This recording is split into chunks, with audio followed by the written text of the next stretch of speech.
سیدنا عمر رضی اللہ تعالی عنہ جلیل القدر ہستی ہیں جنہیں حضور علیہ السلام نے اللہ سے مانگ کے لیا۔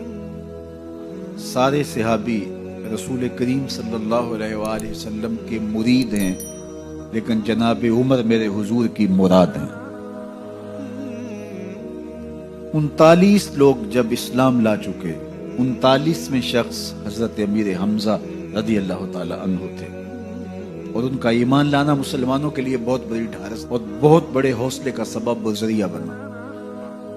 تو میرے حضور نے ہاتھ اٹھا لیے، کہا اے اللہ، ایک شیر دیا ہے امیر حمزہ، ایک شیر اور عطا کر دے، اب تیری مرضی، عمر بن خطاب دے دے یا عمر بن حشام دے دے۔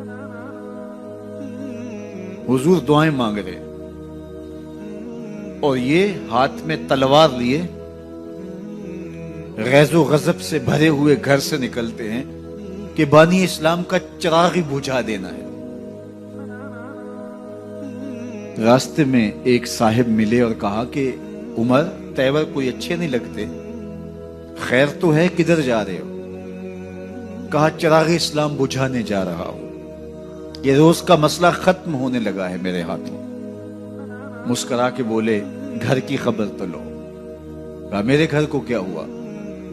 کہا تمہاری بہن فاطمہ بھی نوکر بن گئی ہے رسول اللہ صلی اللہ علیہ وسلم۔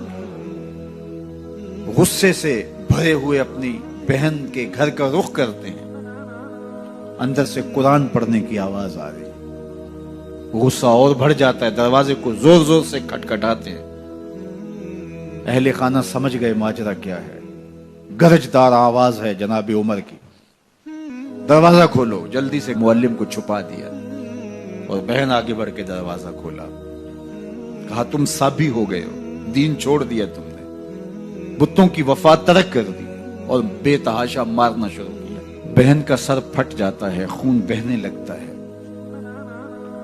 اور یہ مارتے چلے جاتے ہیں۔ فاطمہ بنت خطاب بولی عمر، تم خطاب کے بیٹے ہو، سنو میں بھی خطاب کی بیٹی ہوں، جو ظلم جو جبر کرنا ہے کرو، میں محمد عربی کا دامن نہیں چھوڑوں گی۔ سوچنے پہ مجبور ہو جاتے ہیں وہ کون سی طاقت ہے جس نے بجلیاں بھر دی اس کے اندر۔ کہا جو تم پڑھ رہے تھے مجھے بھی سنا سکتے ہو؟ کہا تمہیں غسل کرنا ہوگا۔ عمر اپنے بدن کو دھو رہے ہیں، میرا رب دل دھو رہا ہے۔ اتنے میں معلم بھی قرآن لے کر آ جاتے ہیں اور قرآن کی تلاوت ہونے لگتی ہے۔ طٰہٰ ما انزلنا علیک القرآن لتشقیٰ، 14ویں رات کے محبوب چاند، ہم نے قرآن اس لیے نازل تو نہیں کیا تھا کہ تم مشقت میں پڑ جاؤ۔ بے تاب ہو گئے، کہا عمر کی عمر برباد ہو گئی، مجھے لے چلو حضور کی چوکھٹ پہ۔ تلوار حمائل کی ہے، بہنوئی ساتھ ہیں،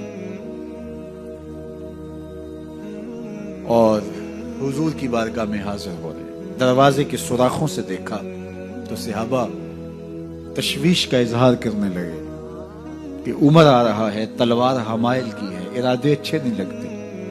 جناب امیر حمزہ نے کہا دروازہ کھول دو، اچھی نیت سے آیا تو استقبال کریں گے، نیت اچھی نہیں ہے تو اس کی تلوار سے اس کی گردن کاٹ دیں گے۔ حضور کے سامنے جا کے بیٹھ گئے، گلے میں کپڑا ڈالا تو حضور نے پکڑ کے کہا عمر، ابھی وقت نہیں آیا کہ تم اسلام لے آؤ؟ یہی وقت تھا عمر کے اسلام لانے کا۔ لبوں پہ کلمہ جاری ہو گیا، اللہ اکبر کی صدا اس زور سے گونجی کہ مکے کی گلیاں گونجنے لگی۔ اسلام لانے کے بعد حضور سے پوچھتے ہیں حضور کیا ہم حق پر نہیں ہیں؟ فرمایا ہم حق پر ہیں۔ اللہ کا دین سچا نہیں ہے؟ کہا اللہ کا دین سچا ہے۔ آپ اللہ کے سچے نبی نہیں ہیں؟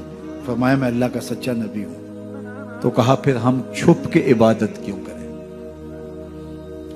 اب مسلمانوں کی دو صفیں بنتی ہیں، ایک صف کی قیادت امیر حمزہ کرتے ہیں، دوسری صف کے آگے آگے عمر بن خطاب چلتے ہیں اور حضور درمیان میں ہیں، اور یہ ملکوتی قافلہ صحن حرم میں آ کے اعلانیہ عبادت کرتا ہے۔ حضرت عبداللہ ابن مسعود رضی اللہ تعالیٰ عنہ فرماتے ہیں عمر کا اسلام لانا اسلام کے لیے عزت کا سبب بنا، اسلام کے وقار کی علامت بن گیا۔ ایک ایک کے دروازے پہ جا کے دروازہ کھٹکھٹا کے کہتے ہیں، وہ تو اور خبر سننے کے لیے بے چین تھے کہ یہ بانی اسلام کی زندگی کا چراغ بجھانے گیا تھا، کوئی خبر لایا ہوگا۔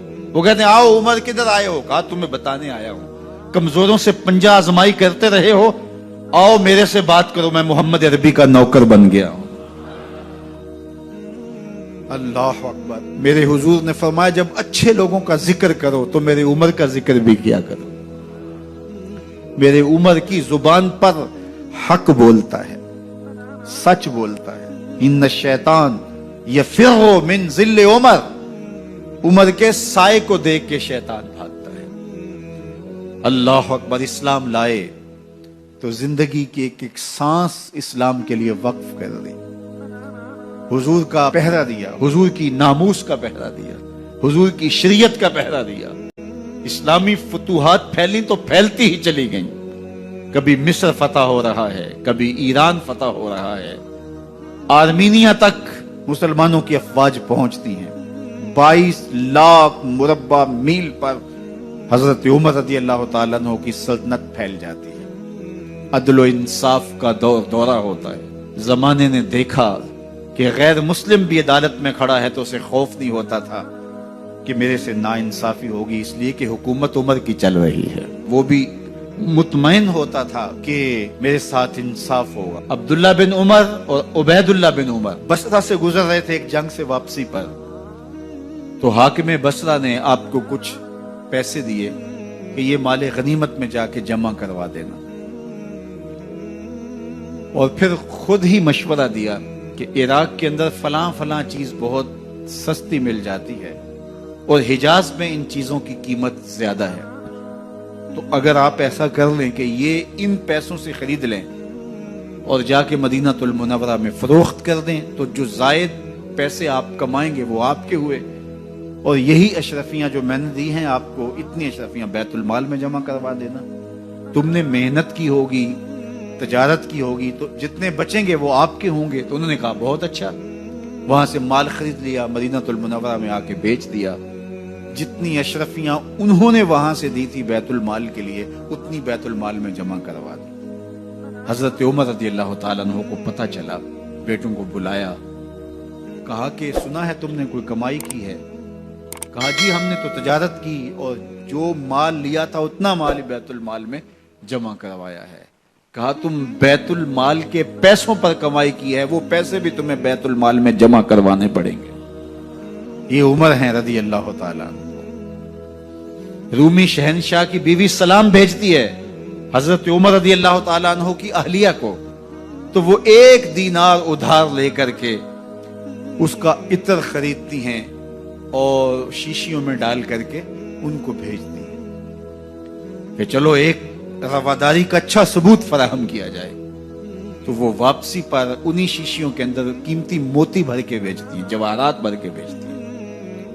حضرت عمر رضی اللہ تعالیٰ عنہ فرماتے ہیں لاؤ یہ سارے جواہرات، سب کو فروخت کرتے ہیں، 1 دینار اس کو دیتے ہیں، باقی بیت المال میں جمع کر دیتے ہیں۔ تو جب اپنی زندگی اتنی محتاط ہوگی، اتنی خوبصورت ہوگی، تو پھر کس طرح کوئی گورنر زیادتی کر سکتا ہے؟ تو حضرت سیدنا عمر رضی اللہ تعالیٰ عنہ نے اپنا طرز زندگی اور انداز معاشرت اتنا سادہ اور اتنا خوبصورت رکھا کہ اس کے مطابق تمام گورنروں کو ڈھالنے کی تلقین کی۔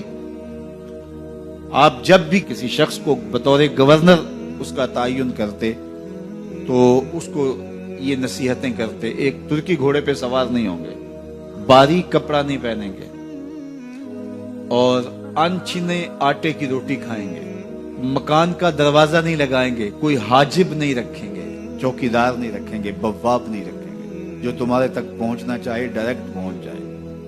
اللہ اکبر۔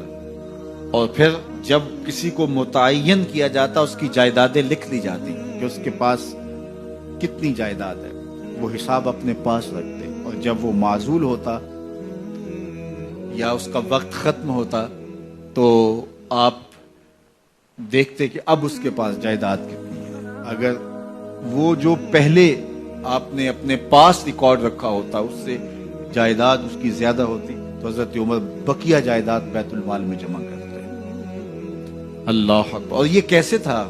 گورنر بول نہیں سکتا تھا، اس لیے کہ حضرت عمر کی اپنی بود و باش بھی اسی طرح کی تھی، اپنا طرز زندگی بھی اسی طرح کا تھا۔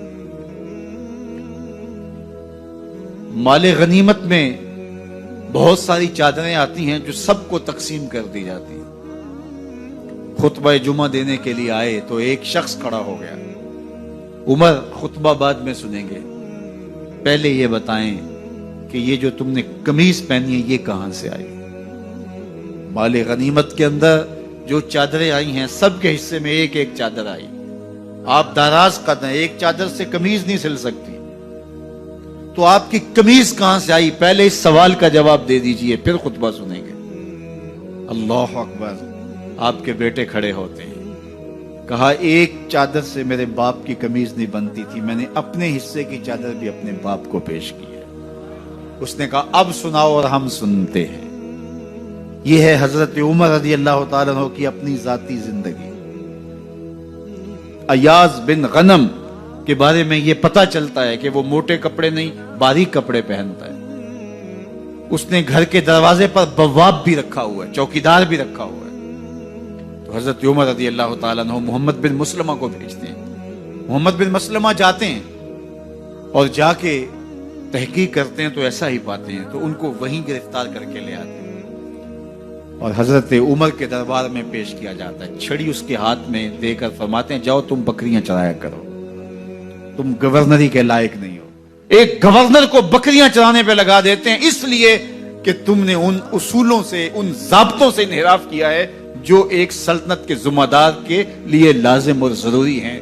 دور موجود کے حکمرانوں کو، چاہے وہ عرب کے حکمران ہوں چاہے وہ عجم کے حکمران ہوں، اگر وہ اسلام کا نام لیتے ہیں تو انہیں اپنے اعمال کا جائزہ لینا ہوگا کہ ہم